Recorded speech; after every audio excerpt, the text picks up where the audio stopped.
Ingeniero César Peña, buenas noches.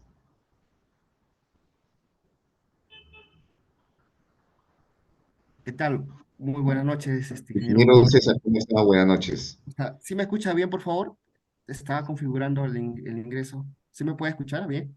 Sí, sí se escucha muy bien, ingeniero. Sí se escucha muy bien. Más bien Ok, muchas gracias. ahorita vamos a hacer su presentación y darle la bienvenida, ingeniero César Peña. Ramos, él es magíster, ingeniero electricista. Él es ingeniero electricista de la Universidad Nacional del Centro del Perú, con maestría en Ciencias con mención en energética en la Universidad Nacional de Ingeniería, con diplomado en electromovilidad en la UNI, diplomado en energías renovables también en la misma Universidad Nacional de Ingeniería, con diplomado en mercados y regulación de tarifas en ESAM, especialista en sistemas fotovoltaico y transición energéticos renovables en la Academia RENAP y supervisor S2, coordinador de supervisión de sistemas fotovoltaicos en Green Electricity Energy Perú, de Ocinermen. Ingeniero César, le damos la bienvenida como miembro yo del comité, del capítulo de Ingeniería Mecánica, lo que es en energía, en el cual su tema es, de esta conferencia virtual, es transición energética, electromovilidad y energías renovables en el Perú. Le doy pase para que pueda iniciar su conferencia virtual. Muchas gracias. Muchas gracias, estimado ingeniero Jorge Morán. También agradecer por la invitación, su persona y al ingeniero Pedro Reyes, ¿no? Por la invitación que me hizo. Yo actualmente, muchas gracias, ingeniero, ahí lo estoy viendo, gracias. Y yo actualmente estoy ahorita en el Cusco, pero ya tenía el compromiso con ustedes de no faltar. Jorge, ¿cómo estás, Jorgito? Buenas noches, ya te puedo ¿Cómo está, ver. ingeniero? Sí, estoy en el Cusco, pero como les dije, ya tenía el compromiso pactado y no podía faltar a eso, ¿no? Entonces, hay un poquito de gripe nomás, pero no hay nada que impida que podamos empezar con la charla. Voy a Puede compartir compartir su la... pantalla, ingeniero. Sí, sí, por favor.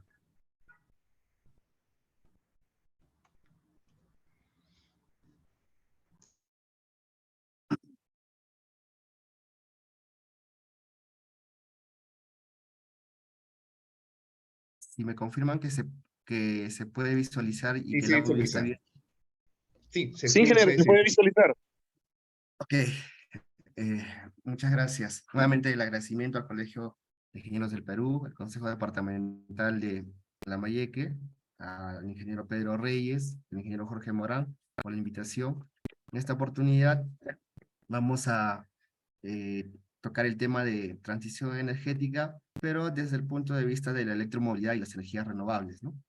Que en el país actualmente vienen desarrollándose las energías renovables por su lado de una manera un poquito más avanzada y por el lado de la electromovilidad sí todavía a pasos recientes, ¿no? O pasos iniciales. Entonces vamos a ver un poco cuáles son la relación de estas dos, digamos, variables, la ecuación de la transición energética hacia el objetivo, ¿no? común que es la carbono neutralidad.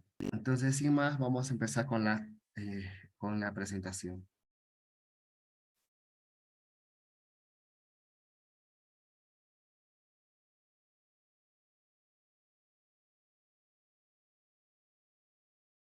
Voy a activar el resaltador, por favor.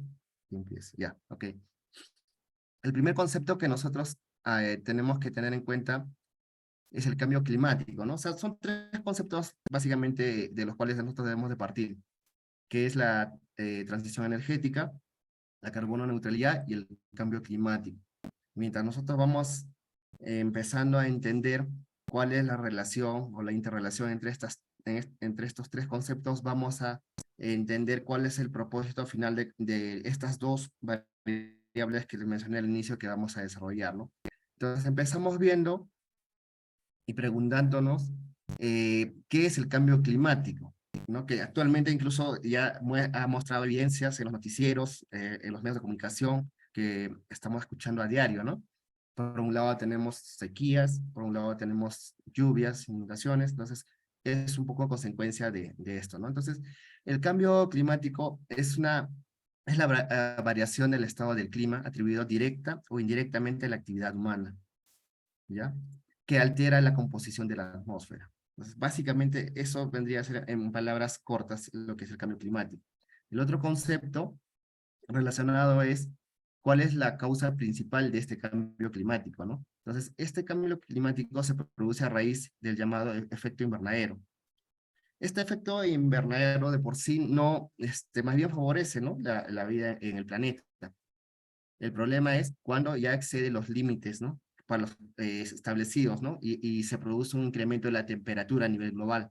Es ahí cuando empieza el problema y vemos estas variaciones abruptas en cuanto a los fenómenos climáticos, ¿no? Antes, por ejemplo, las estaciones en ciertas partes del Perú eran, digamos, bastante marcadas, ¿no? Había una época definida para las épocas de lluvia, había una época definida para el estiaje. Ahora vemos que esa variación prácticamente, o digamos, esa tendencia se ha roto un poco, ¿no? Ahora, esto también se ve afectado al tema, por ejemplo, de la generación hidráulica, ¿no? Que es bastante dependiente justamente de estas lluvias de las avenidas, ¿no? Eso quizás lo vamos a tocar más adelante. La otra pregunta es, ¿cuáles son los gases de efecto invernadero, ¿no?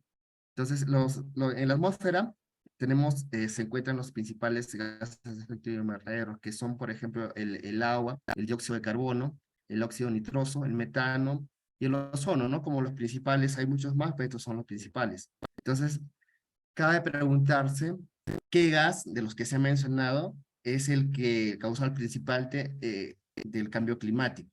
Y entonces, diversos estudios relacionados por entidades internacionales nos demuestran que el principal causante de este cambio climático viene a ser el dióxido de carbono, cuando sobrepasa los límites establecidos, ¿no? Que básicamente proviene del consumo de los combustibles fósiles, ¿no? La quema de los combustibles, ¿no? Tanto como el carbón, petróleo y el gas inclusive.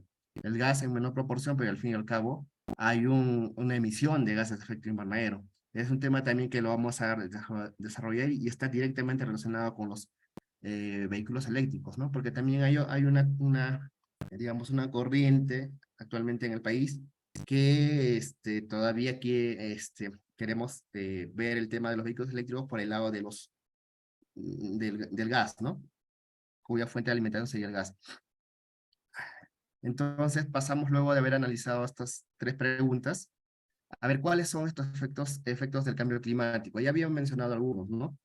Básicamente es esto, ¿no? El cambio de la temperatura global. Entonces el objetivo es no pasar el 1.5%, perdón, el 1.5 grados centígrados y tratar de no pasar eso y no exceder el 2%, porque del 2 grados centígrados, perdón, porque de pasar digamos, estos grados, estos niveles, se verían las variaciones en el cambio climático mucho más, digamos, desastrosas para el normal desempeño de la vida en el planeta, ¿no? Tenemos por el otro lado el cambio global en las precipitaciones que se habían mencionado, que ya no están relacionadas a un comportamiento, digamos, que ya se tenía previsto, ¿no? Si vemos por el lado también de las centrales hidráulicas, ¿no? Ellos hacen unos análisis anuales, tienen una base de datos históricas, ¿no? De las avenidas y las épocas de estiaje. Y a veces este cambio climático rompe un poco digamos, esta data histórica, ¿no? Por llamarlo así. Entonces es importante también considerar algunos ajustes en ese sentido, ¿no? Los cambios en el nivel del océano, debido básicamente por el derretimiento de glaciales. Se dice que, por ejemplo, algunas zonas que están bastante pegadas al mar y algunas de ellas que son algunas depresiones, es decir, que están ligeramente debajo del mar, van a ser inundadas, por ejemplo. La escasez del agua, como se está presentando en otros puntos del planeta, donde por el contrario no hay lluvias y se presentan esta necesidad. Y bueno, en fin, los tres adicionales que se mencionan ahí, pero estos cinco son digamos, a mi punto de vista, importantes en esta presentación. Ahora, es importante también tener en cuenta cuál es la respuesta a este cambio climático por parte del Perú, ¿no? ¿Qué ha hecho el Perú? ¿Cuáles han sido las acciones a nivel quizás normativo para contrarrestar este cambio, ¿no? Digamos, estos acuerdos normativos se podrían ver reflejados en acciones para contribuir a la disminución de gases de efecto invernadero en los diversos sectores, ¿no? Sector industria, minería, para reducir estos gases de efecto invernadero. Entonces vemos que, por ejemplo, el Acuerdo de París del 2015, en la COP21, es una respuesta internacional vinculante, ¿no? ¿Cuál fue el objetivo, ¿no? Contener el calentamiento global limitando las emisiones de gases de efecto invernadero. Básicamente esto fue un acuerdo internacional. Ahora, las naciones se han comprometido con el acuerdo a través de las contribuciones nacionales determinadas. Esto aplicando al caso del Perú. En el Perú es un país que no es ajeno a estos cambios climáticos, ¿no? Vemos, por ejemplo, desafortunadamente en el norte han sucedido algunos eventos hace algunos meses, entonces son, digamos, como consecuencia de este cambio climático, ¿no? Entonces, como respuesta, el Perú ha formulado unas metas de adaptación y mitigación, ¿no? Tenemos dos vertientes, adaptación por un lado y mitigación, recogidas en las contribuciones nacionales determinadas del país, ¿no? Por ejemplo, si nos vamos al lado derecho, en el caso de la mitigación, tenemos una meta de reducir un 20% los gases de efecto invernadero al 2030, más un 10% condicionado al apoyo de la cooperación internacional. Pero en el año 2020, esta meta se ha actualizado y estamos hablando de un incremento en total del 40%. Esto se desglosa en un 30% del compromiso de reducción, más un 10% condicionado al apoyo de cooperación internacional, que vendrían a ser un 40%.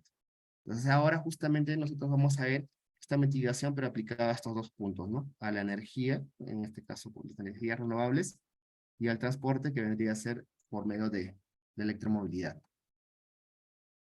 Seguimos con los conceptos importantes.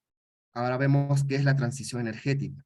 Este es un proceso de transformar un sistema energético, el actual, basado principalmente en los combustibles fósiles, que se mencionaron carbón, digamos petróleo y gas, principalmente, en un modelo eléctrico basado en energía. Al hablar de energías renovables, principalmente se habla del recurso eólico y solar, ¿no? Pues, que son, digamos, los que se han desarrollado en densidad. Y si nos referimos a otras formas de reducciones de emisiones, también podríamos hablar de la captura del CO2. Esto ya en el concepto del hidrógeno, ¿no? Del hidrógeno verde. Ahora, ¿qué es la carbono neutralidad? Es el balance matemático entre lo que se emite, se reduce y se compensa en términos de gases de efecto invernadero. Esta ecuación que vemos acá debe dar cero, ¿no? Para demostrar la neutralidad entre la emisión y la generación de estos gases. Entonces es un concepto importante para tener en cuenta. Ahora, ¿cuál es el compromiso? Este que vimos de la carbono neutralidad al 2050, este compromiso internacional, está basado básicamente en cuatro pilares fundamentales, ¿no? Y así se les ha denominado.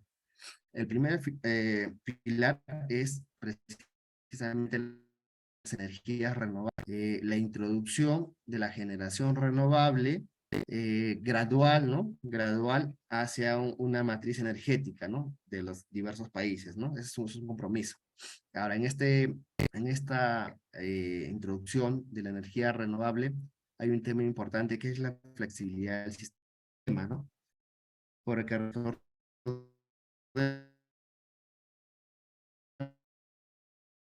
que al introducir esta generación, entonces eso hace que el sistema sea un poco más sensible, ¿no? A cualquier perturbación o cualquier falla. Entonces, para eso hay también tecnología que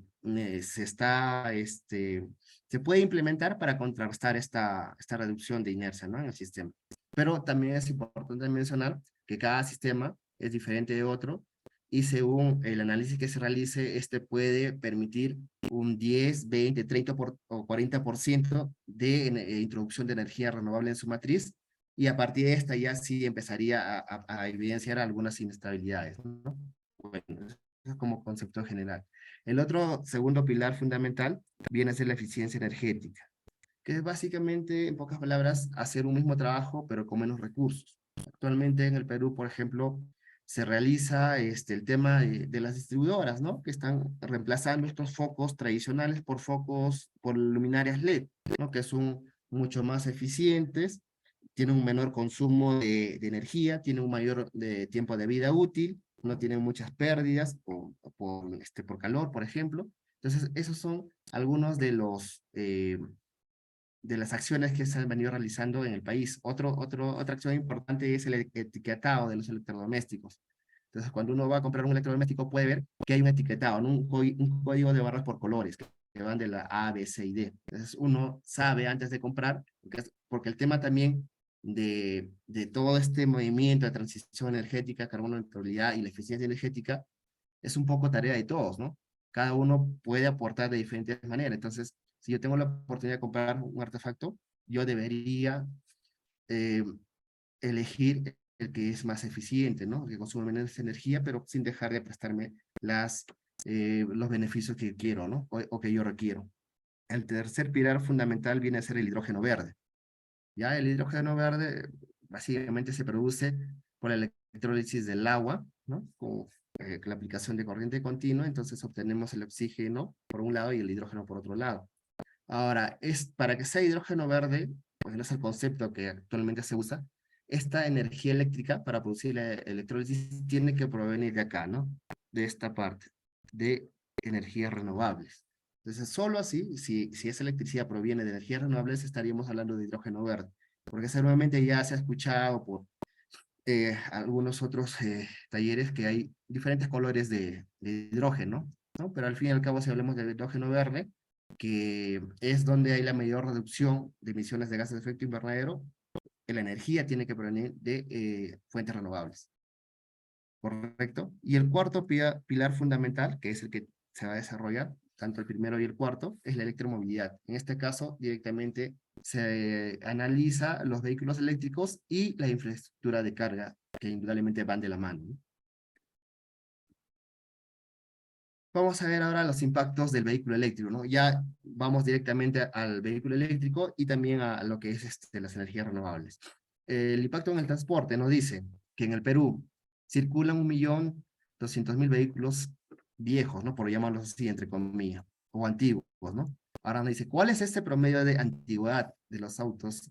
Es casi 14 años en promedio, pero hay circulando, digamos, autos de mayor cantidad de años, ¿no? De 15, 18, 20 años. Pero en promedio tenemos que es 14, entonces es un parque bastante antiguo, ¿no? Que requiere renovarse, buscar una alternativa viable, ¿no? No solamente para reducir los gases de efecto invernadero que evidentemente se ven en la figura de la derecha, sino también el tema de viabilizar la compra por parte de los usuarios, ¿no? Porque ya vamos a ver que también estos vehículos eléctricos también tienen un tema de un costo inicial un poco alto, ¿no? Ahora, el transporte terrestre representa alrededor del 11% de las emisiones total de gases de efecto invernadero en el país. Esto según la fuente del INGEI de un estudio del 2016, ¿no? Que se ha actualizado creo que el 2020, pero igual ha tomado de base esto el año 2016, ¿no? El análisis que se hizo en ese momento. En Lima, por ejemplo, por tomar una ciudad como referencia, que es, digamos, la ciudad más habitada del país y donde se concentra el mayor parque automotor y el más antiguo también, dicho sea de paso, el material particulado en el aire es 4 veces el que recomienda la OMS, ¿no? La Organización Mundial de la Salud. Entonces, es un tema bastante importante. Ahora veamos el impacto en la salud. Alrededor de 1.657, esto es en Lima y Callao, y a nivel nacional hablamos ya de una cantidad mucho mayor, que es alrededor de 4.239 muertes al año, por año, son atribuibles a los niveles del material particulado de la ciudad.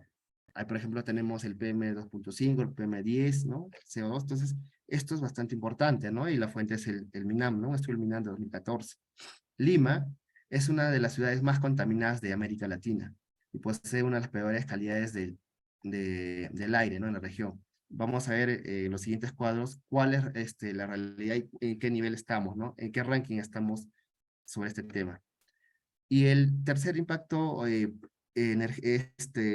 el impacto energético, ¿no? Primero es impacto en el transporte, segundo el impacto en la salud y tercero el impacto energético. Entonces, los vehículos eléctricos tienen la particularidad de ser más eficientes, ¿no? Frente al vehículo convencional, cosa que también vamos a ver, hay unos cuadros que nos van a ayudar a entender, ¿no? Y comparar y sacar las conclusiones correspondientes. Permite reducir el consumo de combustible, evidentemente, porque esta requiere la energía eléctrica, y las emisiones del sector transporte. Ahora, estas emisiones del vehículo eléctrico las realiza a la hora de la operación, es decir, cuando va a circular. Pero hay un porcentaje que se le atribuye al tema de la fabricación del vehículo eléctrico, principalmente a las baterías. Y otro porcentaje de dónde proviene la energía eléctrica, ¿no? Es decir, que si tu matriz eléctrica tiene un alto porcentaje de participación de combustibles fósiles, entonces prácticamente lo que estaría haciendo es trasladar esos niveles de emisiones hacia un consumo final.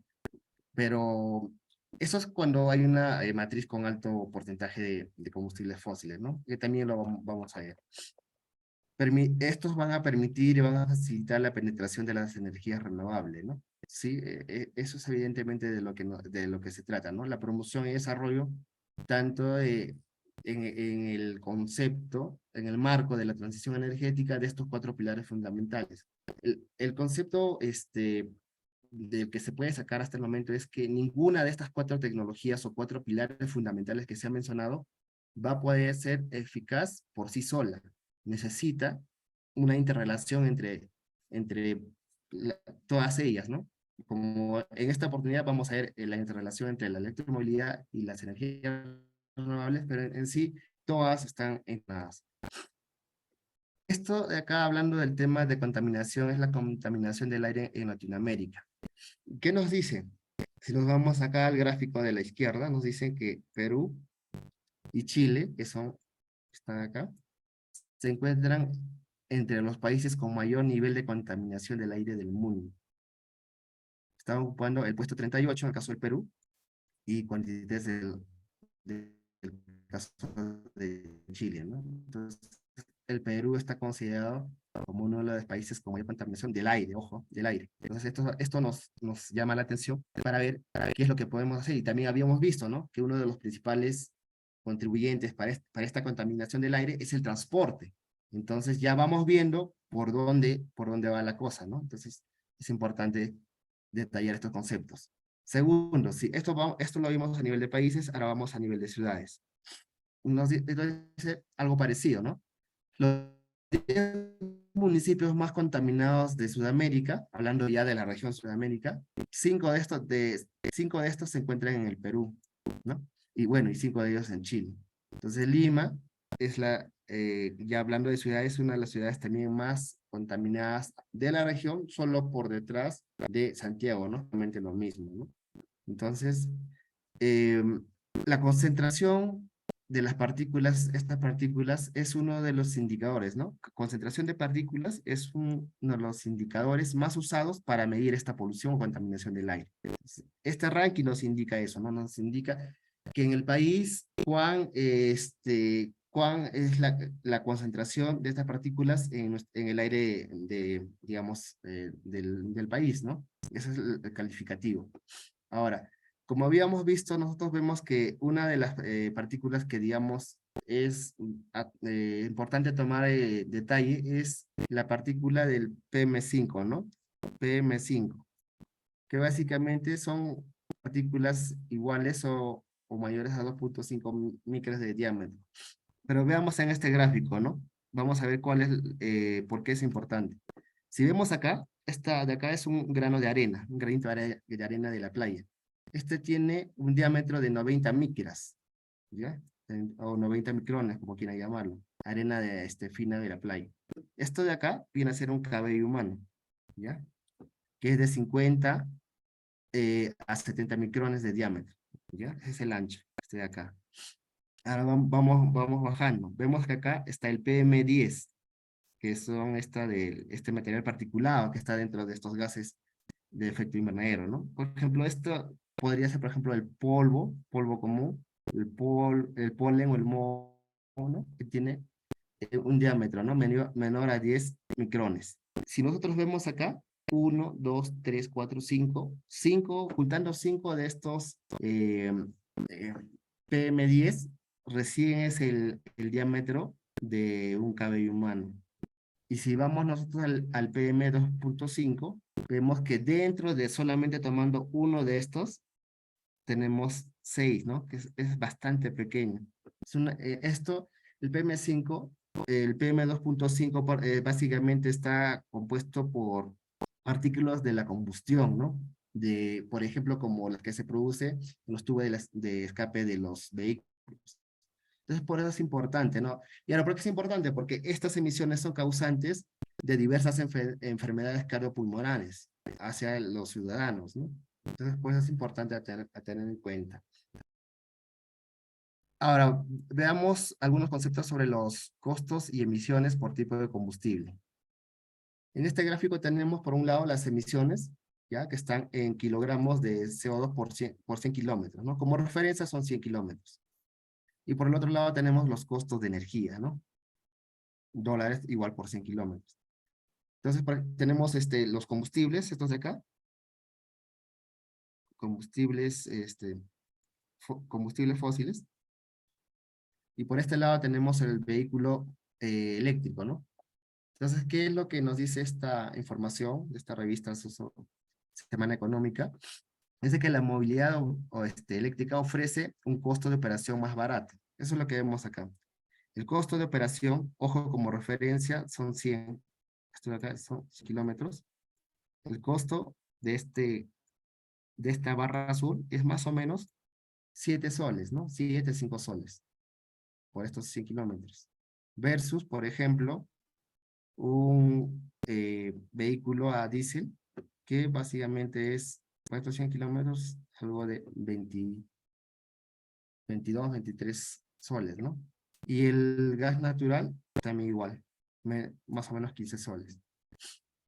Si nos vamos a la otra barra, que es la barra de emisiones, que es la que está de color ploma, vemos que el vehículo a diésel tiene 6 kilogramos más o menos, o 7, ¿no? 7 kilogramos de CO2 por 100 kilómetros.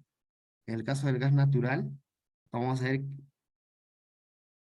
que tiene casi 4, ¿no? Casi 4 kilogramos de CO2. Entonces, por ahí a veces se escucha, no, que el gas natural tiene muy bajas emisiones, pero vemos que es tan solo un poquito más bajo que el diésel, ¿no? O sea, no hay mucha diferencia. En el caso del vehículo eléctrico, prácticamente esta generación es cero. Si vemos acá, ¿no? Vemos acá, es casi cero. Entonces, ahí hay otro, digamos, otro punto.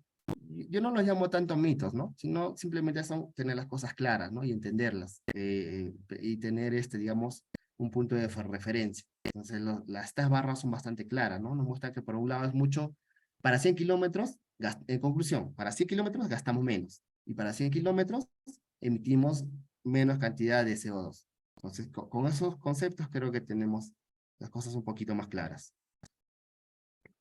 Seguimos en esta línea. Estas son las emisiones por el tiempo de vida útil. Emisiones en el ciclo de vida por tipos de vehículos. Acá tenemos, por ejemplo, igual, ese es el comparativo de los dos tipos de vehículos. Los que van a funcionar con combustión, con combustibles fósiles, ¿no? Motores de combustión con combustibles fósiles, y por este lado tenemos los vehículos eléctricos. Pero la diferencia va a ser la participación de la fuente, ¿no? De la matriz. Si esta tiene un alto componente de porcentaje de generación con carbón, con petróleo, con gas natural, a ciclo simple combinado, o si esta tiene una alta participación de una renovable. En este caso nos dice que es solar, ¿no? Entonces, ¿qué es lo primero que vemos, no? Hay una línea divisoria. Por el lado izquierdo tenemos las emisiones nuevamente en gramos de CO2 por kilómetro. Y vemos que en el concepto de manufactura, las emisiones que van a tener estos dos los vehículos convencionales a motor de combustión interna versus los vehículos eléctricos son menores, ¿no? Y esto porque habíamos mencionado, esto básicamente por el tema de las baterías, ¿no? O sea, se le delega o asume a las baterías un alto componente de emisiones en su fabricación de CO2, ¿no? Seguimos el total de los componentes. Entonces, las baterías presentarían esta emisión un poco mayor. Es por eso que en lo que es la manufactura, en la construcción, presenta una mayor emisión. Pero si vamos a ver ya la parte operativa, que es esta de acá, la barra de color naranja para los convencionales y la verde para los vehículos eléctricos, vemos que en la parte operativa las emisiones, ¿por qué? Porque esta de acá proviene de combustible fósil, principalmente petróleo. Entonces, las emisiones que genera son bastante altas, ¿no? 350, y las más eficientes, porque los motores también varían, ¿no? De algunos más eficientes que otros, van hasta 248. Incluso el más eficiente de ellos es mayor en emisiones, si hablamos del total, ¿no? Sumando la manufactura más la gasolina, es mayor que el vehículo eléctrico que tiene las emisiones en la manufactura un poquito mayor que el de combustible o convencional, sumándole una matriz, esta de acá, la de verde, ya viene por la generación de electricidad, con un alto componente de combustibles fósiles. Entonces, ¿qué es lo que vemos acá para el lado de los vehículos eléctricos? ¿Qué podemos sacar de conclusión? Que mientras nosotros tengamos un mayor componente de penetración de energías renovables, estas emisiones van a tender a cero, ¿no? O cercanas a cero, o reducirse bastante, ¿no? En todo caso, vemos una marcada reducción, ¿no? Pasamos por el gas natural, como habíamos visto, que tiene menos emisiones que, por ejemplo, que el petróleo, pero al fin y al cabo hay emisiones. Nuevamente se recalca esto, que hay emisiones en los vehículos de gas, pero versus un vehículo eléctrico que prácticamente no tiene emisiones o son bastante bajas, ¿no? Atribuibles también a esta matriz con algún componente de combustibles fósiles, ¿no? Entonces, ¿qué es lo que podemos, algunas primeras conclusiones, ¿no? Que estos vehículos eléctricos son un driver para contribuir a la transición energética, ¿no? Hacia un futuro más sostenible, ¿no? Los vehículos eléctricos no generan emisiones al circular. Eso es importante, ¿no? A la hora digamos, eso es lo que vemos acá, ¿no? Sí hay una contribución, como vemos en la manufactura, que eso sí, pero aún así, sumando todo esto, en el peor de los casos, teniendo un mix con alto componente de combustibles fósiles, es menor que un vehículo convencional, ¿correcto? Ahora, si tomamos en cuenta el ciclo de vida completa del combustible, los vehículos eléctricos tienen menos emisiones asociadas, ¿no? Eso es lo que se ve acá. Y acá hay un gráfico que nos dice, ¿no? Que las emisiones de CO2 por 100 kilómetros, ¿no? Un vehículo convencional están alrededor del 13.3, ¿no? Kilogramos de CO2 por estos 100 kilómetros versus un 3,3 kilogramos de CO2 para estos 100 kilómetros, ¿no? De los vehículos eléctricos. 100% baterías, ojo, porque hay vehículos híbridos también e híbridos enchufables, ¿no? Pero en este caso esta comparación es con vehículos 100% eléctricos. Ahora vamos a ver el tema de la eficiencia de un vehículo eléctrico. Una consulta, Jorge, ¿de cuánto se cuenta, por favor, para la Sí, presentación? todavía tenemos 20 minutos más, ingeniero.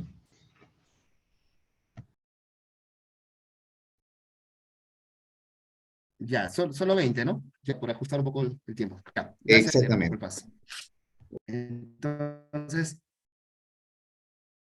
Entonces, por ejemplo, es un análisis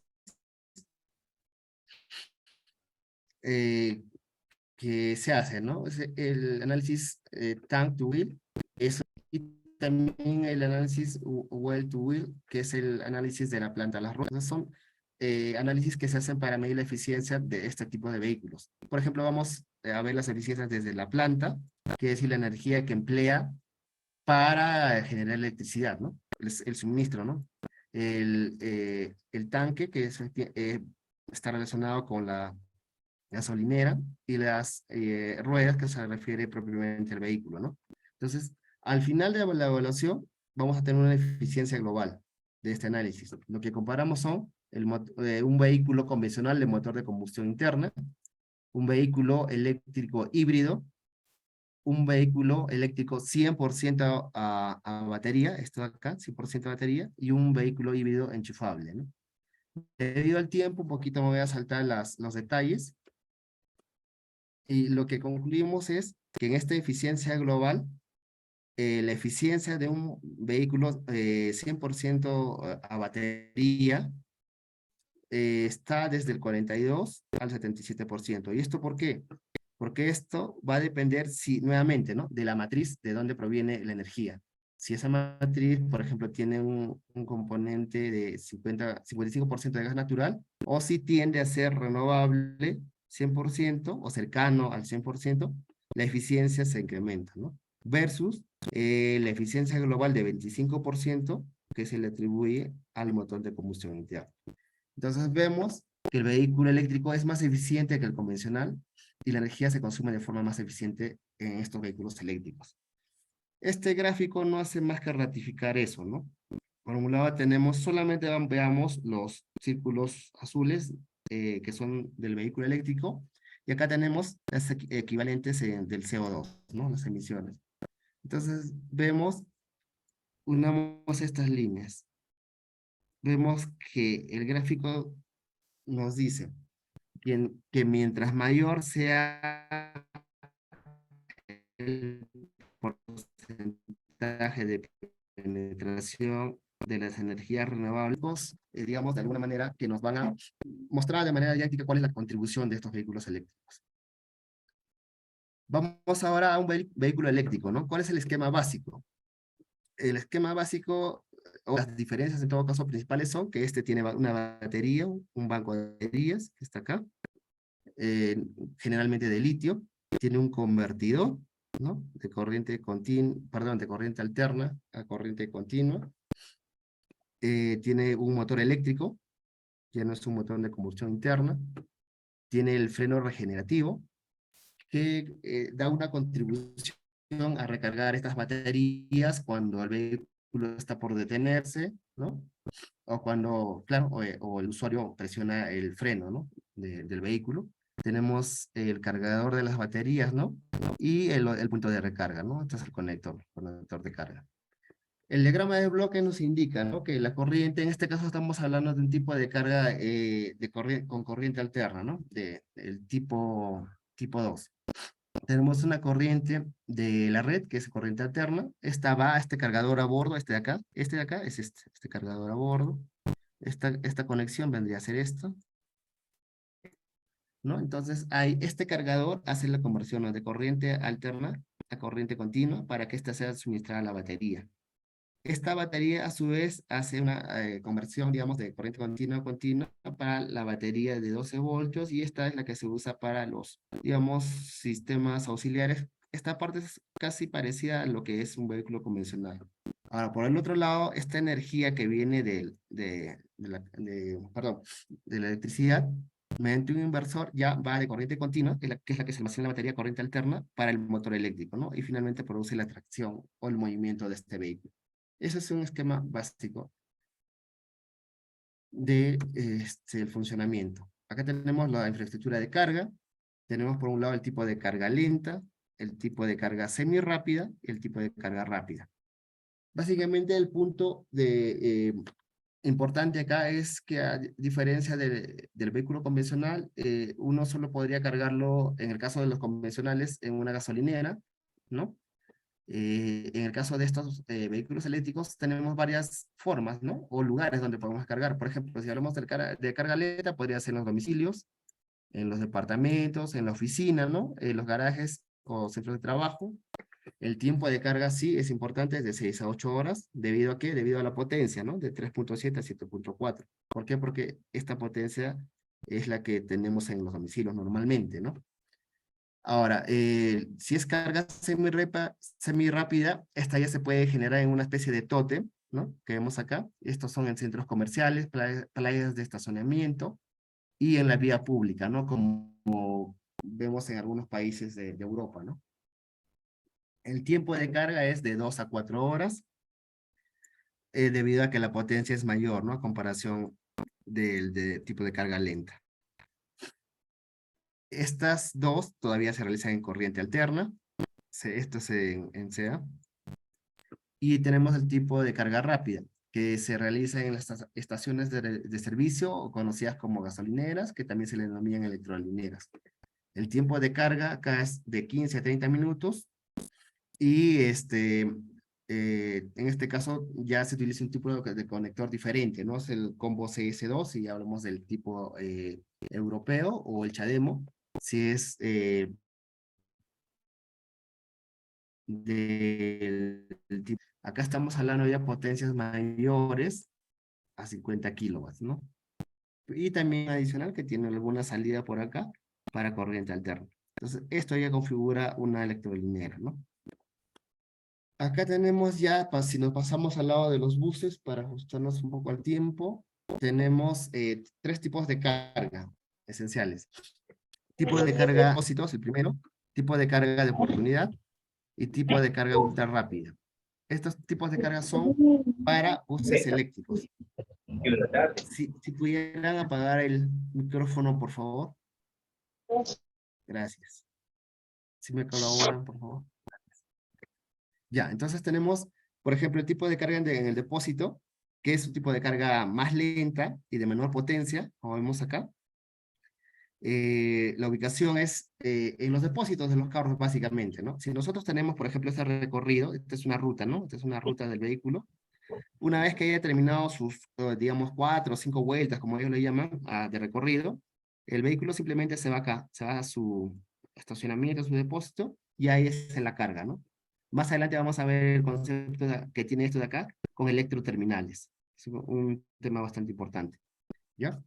Entonces, ahí hacen una carga, tienen una carga inteligente, ¿no? Que hace que varios vehículos se puedan conectar a la vez y hacer una distribución de esta carga. El segundo tipo de carga es la carga de oportunidad. Es la que se realiza en los puntos de inicio y de fin de ruta. Estos de acá, estos que están con estos rayos ahí. Cada vez que da la vuelta, que llega al inicio o fin, hace una carga acá. Hace una carga acá y hace otra carga acá. Esta carga es más o menos de 3 a 5 minutos. No le debe quitar mucho tiempo para hacer la vuelta. Por eso en cada vuelta hace la carga. Esta en el depósito es mayor a media hora, es 1 hora, 2 horas, dependiendo de la potencia también de la carga que se tenga acá. Ya, pero es mucho más horas que la de oportunidad. Y tenemos la tercera, que es la carga ultra rápida. Es un tipo de carga instantánea que aprovecha las paradas, ¿no? De estos buses, ¿no? Y el tipo de carga ya no es, digamos, en el depósito, y estos tienen que estar estacionados un largo tiempo. Si vemos el caso de la carga de oportunidad, son a través de estos brazos, ¿no? Igual, en el caso de la carga ultra rápida también, la potencia es mucho mayor y se realiza a través de estos gráficos, brazos que se llaman semipantógrafos. Es una carga mediante semipantógrafo. En el caso de la carga ultra rápida es así, ¿no? Vamos a verlo acá. El 3, ¿no? O sea, sale de acá, hace una carga, y en la primera parada, que es más o menos 1,5 kilómetros, hace una carga de 20 a 30 segundos. De ahí se va hasta el otro punto, igual, otra carga de 30 segundos, 20 o 30, igual. Aprovecha las paradas fijas para hacer la recarga. Si, por ejemplo, al tener la oportunidad de ir al Metropolitano, cada estación está cada 1,5 kilómetros, y hay una parada de 20 segundos. O sea, ese tiempo sería suficiente para que se pueda hacer esta carga, ¿no? Y ahora, la pregunta se cae de madura, ¿no? Pero ¿cuál es la diferencia básica entre estos 3 tipos de carga? Y evidentemente es la capacidad de la batería, ¿no? Porque los vehículos de por sí son similares, pero la diferencia es la cantidad de la batería. Si nosotros hablamos de un vehículo de carga en el depósito, la cantidad de batería tiene que ser mucho mayor, porque te tiene que alcanzar las 5 o 6 vueltas, ¿entiendes? Y esto va normalmente por el peso, va abajo, en la parte de abajo. Si hablamos de los dos tipos de carga, vemos que se reduce bastante. ¿Por qué? Porque la distancia y el tiempo de carga y carga es mucho menor. por ejemplo, en el tipo de carga de oportunidad, y esto ya va arriba, en el techo. Y en el tipo de carga ultra rápida, que es en cada estación, no necesita más baterías que solamente llegar hasta la siguiente estación. Entonces, este tipo de acá es mucho más pequeñita y va a la parte de arriba. Esto de acá se reduce básicamente en costo, ¿no? Un análisis de coste técnico, económico, financiero. También vemos, por ejemplo, los tipos de carga inductiva, que todavía no son tan difundidas, están mayormente en estudio, desarrollos, pero ya se han hecho algunas pruebas. Hablamos del tipo de carga, en este caso inductiva estática, y en el tipo de recarga inductiva dinámica. En el caso de la recarga inductiva estática, vemos que el vehículo solamente tiene que posicionarse por encima de esta bobina que vemos acá, que está en el piso y es alimentada en el piso, va empotrada en el piso. Entonces, esto viene a ser la bobina secundaria y la que está encima en el vehículo, ¿ya? Dentro del vehículo, es la primaria. Entonces, tenemos acá la bobina primaria y acá la bobina secundaria.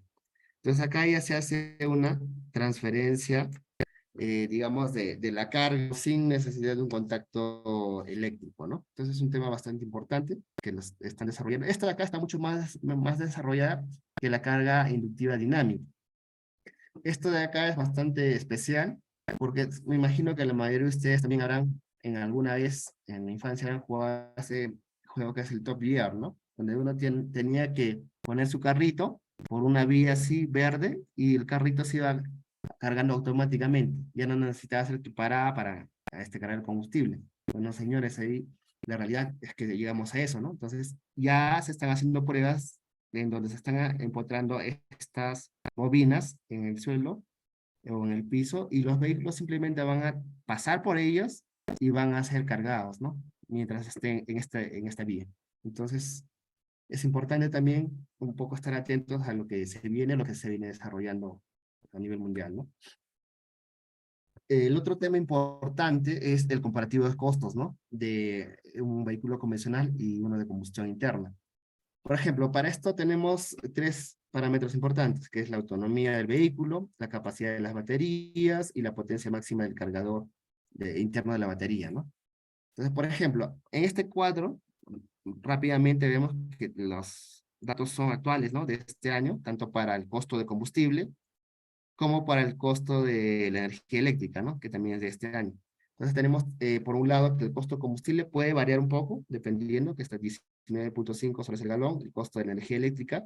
Es un BT5B, dependiendo de la zona, también puede variar un porcentaje, ¿no? 0.668 soles por kilowatt hora. Entonces lo que hacemos es, en el caso del vehículo convencional, multiplicar este costo de la gasolina por el consumo energético medio para 100 kilómetros, la referencia nuevamente 100 kilómetros que está acá a la entrada, y esto nos da el costo por día, nos da el costo por mes y el costo por año, ¿correcto? La misma operación hacemos por el vehículo eléctrico. Multiplicamos el costo de la energía por el consumo energético medio, 17 kilowatt hora, la referencia, 100 kilómetros, obtenemos el costo por día, por mes y por año. Y acá solamente hasta esta parte, en el tema operativo, vemos que hay un ahorro del 77%. ¿No? Tenemos, por un lado tenemos 17.550 versus 4.088. Hay una diferencia bien grande, ¿no? Si nos vamos al lado del costo de mantenimiento, tenemos que en el caso de los convencionales tenemos 250 por mes, por darle un promedio, y en el caso de los eléctricos son 50 soles, atribuidos a que tienen menos partes móviles a comparación de un vehículo convencional, ¿no? Alrededor de 60%, 60% mesa, ¿no? Esto con referencia al taxi directo que hizo sus pilotos, ¿no? Estos son, digamos, números tomados con referencia, ¿no? Y al final nos da que tenemos un costo de 3.000 en el mantenimiento versus 600. Hay un ahorro del 80%, y si hacemos una suma del costo de operación y el costo de mantenimiento, tenemos 20.550 para el convencional versus 4.678. Entonces, esto significa un ahorro del 77%. ¿Correcto? Entonces, por ahí vemos que hay un ahorro considerable.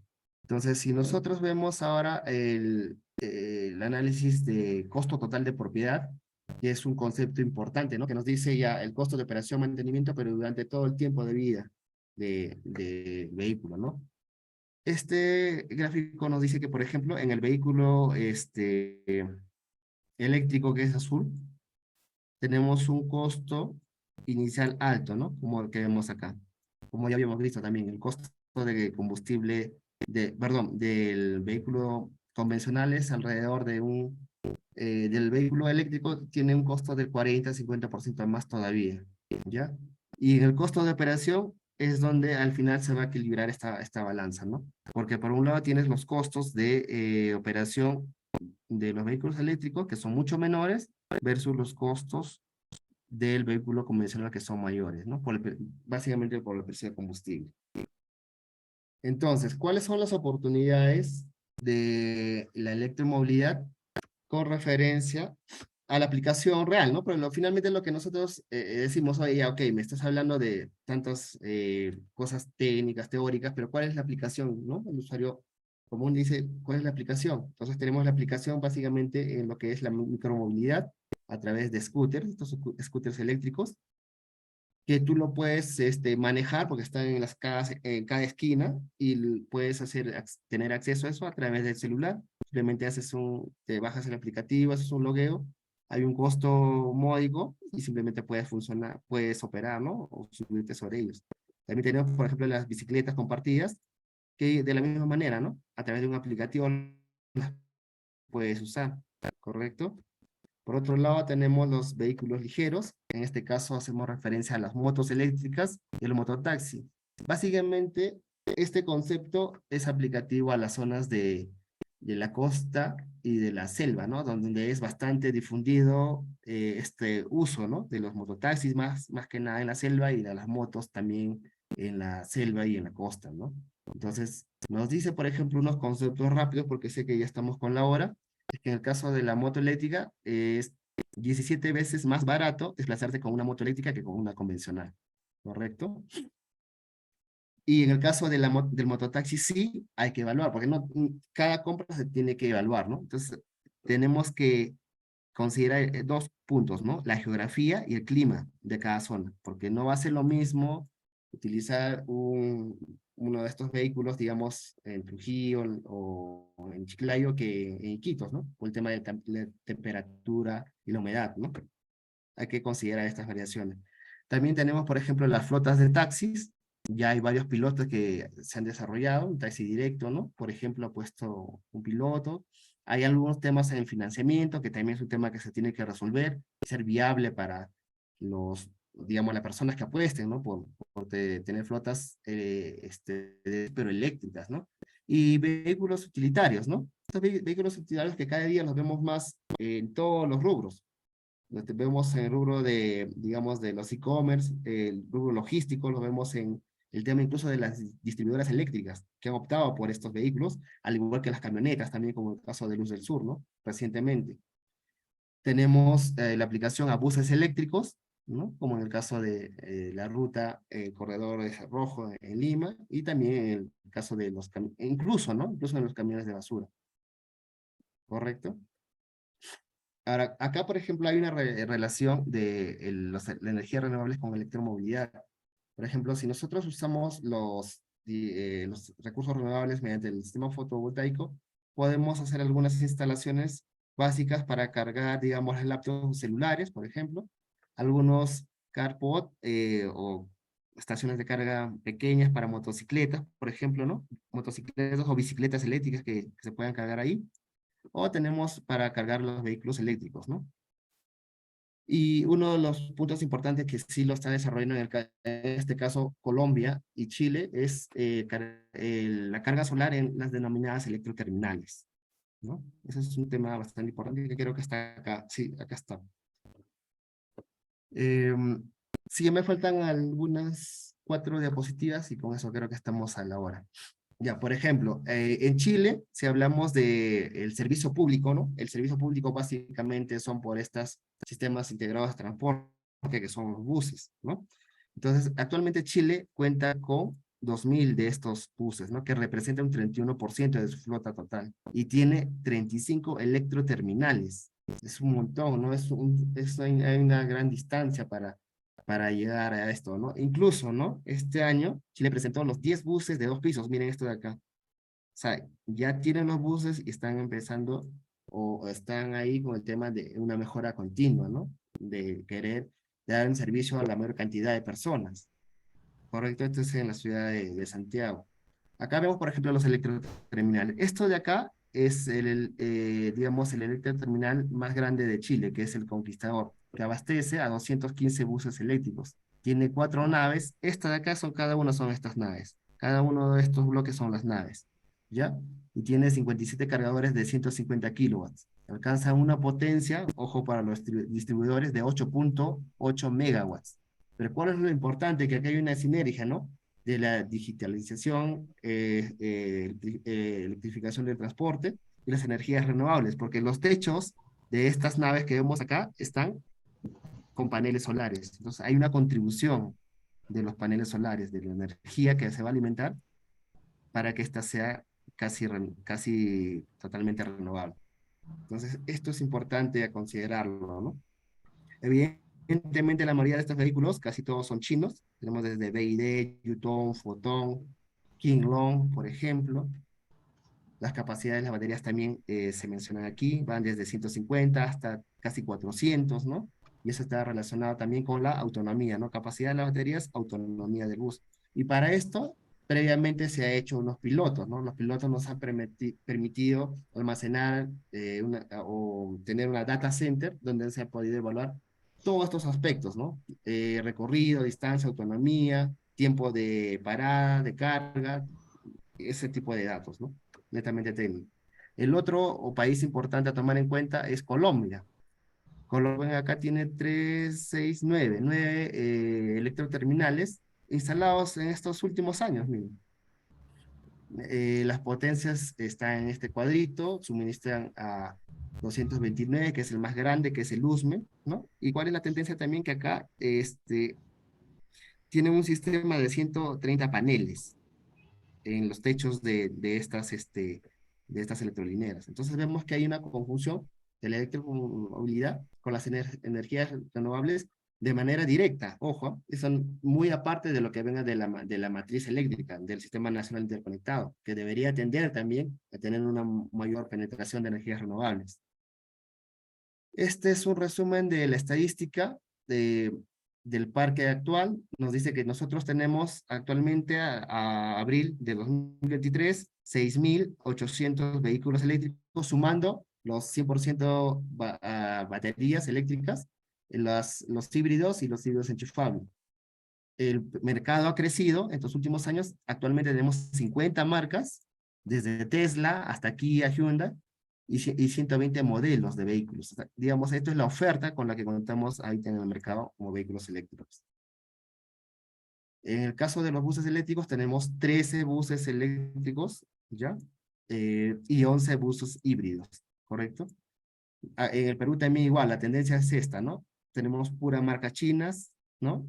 Y un dato importante que es Modasa, que ya tiene 2 vehículos 100% eléctricos fabricados en el Perú, o ensamblados, como quieran verlo, ¿no? Eso es importante resaltarlo. Este es un sistema en el caso de Arequipa, que digamos, esto es uno de los pilotos que se está actualmente buscando que sea viable. Esto es uno de los más, digamos, avanzados, pero igual, ¿no? Se ha quedado en el tema de financiamiento. Entonces, este era un circuito en la ciudad de Arequipa, ¿no? En 3 puntos de carga, consideraba cargadores de 60 watts, 60 kilowatts en DC, y igual, acá vemos que existe una alianza estratégica, ¿no? Esto es importante. Por un lado tenemos a Enel X, que se encarga de los cargadores eléctricos. Tenemos a Modasa, que es el que va a proveer estos vehículos eléctricos, que es una cantidad de 156. Tenemos la participación de la empresa distribuidora, en este caso SEAL, el consorcio, que es el que va a poder operar la concesión, y tenemos al municipio, que es el que va a brindar, ¿no? Estas adentro. Entonces, como vemos, hay una sinergia de diferentes agentes, ¿no? En todo nivel. Y este es el gráfico que muestra lo que se mencionaba en el gráfico anterior, ¿no? Las piezas claves del ecosistema. Hay tres palabras claves, ¿no? Descarbonización, descentralización y digitalización. La descarbonización ya lo vimos porque esa emisión es cero en la operación. La digitalización lo hemos visto, por ejemplo, en el caso de los electroterminales, que evidentemente todo ese sistema tiene que estar digitalizado. Ahí utilizamos la inteligencia artificial, el blockchain, el big data, toda la tecnología con la que contamos. Y el tema de descentralización es importante resaltarlo. ¿Por qué? Porque tanto en el caso de Colombia como en Chile, se empezó por dónde? Por la capital, que evidentemente concentra la mayor cantidad de vehículos eléctricos, pero en el tiempo, corto tiempo, ojo, se ha ido descentralizando. Tenemos en el caso de Chile que ya hay varias ciudades que cuentan con electroterminales, así como Colombia. Entonces, eso, por ejemplo, sería un tema de referencia, en un caso de éxito como referencia, ¿no? Quizás con algunas mejoras particulares del país, evidentemente que sí, ¿no? Y finalmente, hay algunos factores de éxito y retos que solamente los voy a leer por un tema de tiempo, que serían generar un ecosistema para la participación de todos los agentes y el liderazgo de uno de ellos. Uno de ellos tiene que tomar, digamos, la voz en alto, ¿no? Un marco normativo es crucial para la promoción y desarrollo de la electromovilidad del país. Eso es importante, ¿no? Que se vaya. Hay un reglamento, ¿no? De infraestructura de carga que todavía está pendiente, que siempre nos dicen que ya va a salir, pero todavía nada. Y superar algunas barreras de entrada, como los costos, esto va en base a incentivos que deberían de promulgarse. Eh, Ojo, hablamos en este caso de incentivos temporales, porque siempre se asume que no, pero incentivos para todos o para, digamos, un tiempo largo, ¿no? Tiene que ser un tiempo temporal y quizás focalizado, ¿no? Para ciertos tipos de rubros, ¿no? La autonomía de los vehículos, el tiempo de carga. ¿Y cuáles son los retos? Acá viene lo que mencionábamos, ¿no? En el caso de Arequipa, fondos de financiamiento para vehículos particulares, flotas de taxi y de buses eléctricos, definir un modelo, ¿no? Un modelo económico que haga viable estos proyectos, homologar estándares para definir el tipo de conector que se va a usar en el caso del Perú. Tenemos tipo de conector europeo, japonés y chino, y los tres lo estamos utilizando actualmente. Entonces es importante, por lo menos, que en el reglamento este que salga diga, como referencia, tome uno de ellos, ¿no? Y no puede restringir, ojo que no se puede restringir, pero sí tomaríamos de base uno de ellos. El cambio de hábitos y de costumbres de los clientes al usar estos vehículos, por lo que hemos visto hay sí algunas y grandes diferencias. La réplica de los modelos y casos de éxito de cada región en concordancia con su entorno, ¿no? Y casos particulares. Y finalmente, también es importante sensibilizar a la población sobre el beneficio de esta tecnología, así como lo estamos haciendo en este caso, ¿no? Entonces, eso sería todo. Muchas gracias. Disculpen si me pasé un poquito el tiempo. Muchas gracias. Ingeniero César Peña, ¿me escucha? Sí, sí lo escucho, Jorge. Sí, ingeniero, muy agradecido por la excelente presentación. De verdad es un tema de mucho interés en el sector eléctrico, ver el tema de la electromovilidad. Y bueno, como vemos, se vienen nuevos desafíos para el Perú y también para las empresas concesionarias, porque nuestra matriz energética, viendo la demanda, porque ya van a haber electrolineras en toda la costa, como ya lo hay, van a haber un impacto de un crecimiento, ¿no? En ello, y seguramente es un reto para todas las empresas concesionarias también ya esto, fomentar, ¿no? Este tema de lo que es la electromovilidad. Van a haber flotas, me imagino ya los vehículos que actuales van a ser cambiados y seguramente, ¿no? Vamos a ver cambios también en nuestra matriz energética. Bien, en esta oportunidad, ingeniero, agradecido totalmente el Colegio de Ingenieros del Perú, Consejo Departamental de Lambayeque y yo que soy miembro, ¿no? Se emite este presente certificado otorgado al doctor César Alfredo Peña Ramos por haber participado como ponente en la conferencia Transición Energética, Electromovilidad y Energías Renovables en el Perú, desarrollado por el capítulo de Ingeniería Mecánica y Eléctrica el 14 de septiembre de 2023, con la duración total de 3 horas académicas, ¿no? Chiclayo, septiembre de 2023, quien firma el presente certificado es el ingeniero Pedro Demetrio Reyes Tazara, presidente del capítulo de Ingeniería Mecánica Eléctrica, y el ingeniero Carlos Burgos Montenegro, decano del Colegio Ingeniero Consejo Departamental Lambayeque. Ingeniero, totalmente agradecido y esperamos contar con su presencia en otra oportunidad. Ok. Muchas Muchas gracias. gracias, estimado Jorge. Estamos viéndonos en otra próxima oportunidad. Gracias a todos. Buenas noches. Muchas gracias también a todos los presentes que estamos en esta reunión. Buenas noches.